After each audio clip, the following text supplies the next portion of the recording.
Shannon and I grew up together, so we went to Crest Drive Elementary School here in Eugene, and in about 3rd grade at sleepovers we realized that we shared the love of cooking, and so we both talked about that when we grew up we wanted to be famous chefs, and originally we wanted to open a restaurant in Hawaii. That was like our dream as 3rd graders, but over the years we still always talked about it, but it was always more of a fantasy.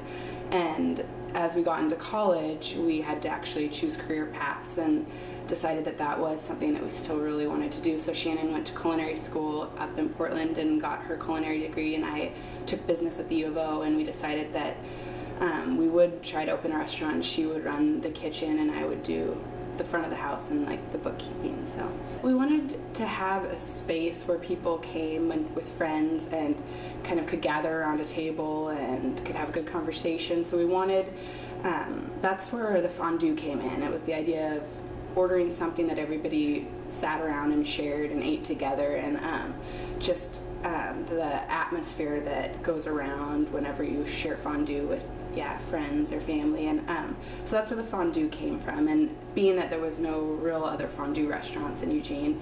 And the crepes, kind of the same thing as far as there just not really being any crepe restaurants in Eugene. And we've done some traveling to San Francisco and different places where they have wonderful crepe restaurants, and so that's kind of where the crepes came in. It's just that we loved crepes and there wasn't anything like that in Eugene. And when we were little, we would have contests to who could create the most creative, dessert dish in Shannon's kitchen, and just the idea of mixing flavors and trying to create something really unique has always been a fun challenge for Shannon and I.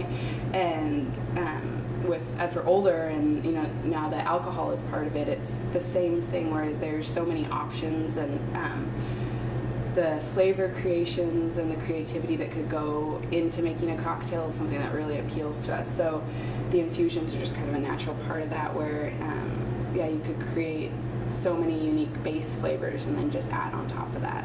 So. Well, tell me about this building. This has probably got to be one of the cutest spaces I've seen. Yes, I know, we love it. It was built in 1873.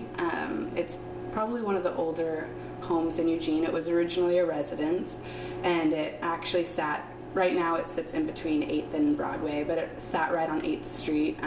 That's where it was built, and then around 1900 they put it on logs and pulled it by horses, and so now it sits where it sits. And it was a residence up until like the 70s, I think, and then it was the first white bird clinic in Eugene in the 70s, and after that is when it became a commercial building. And when we purchased the building in 2005, it was already a restaurant, so they'd already done most of the major construction in terms of the kitchen and that type of thing, so we really didn't have to do much. But if we could have created it from scratch, it would have been just like this. This was like our dream, to have something quaint, small, charming with character. It's just perfect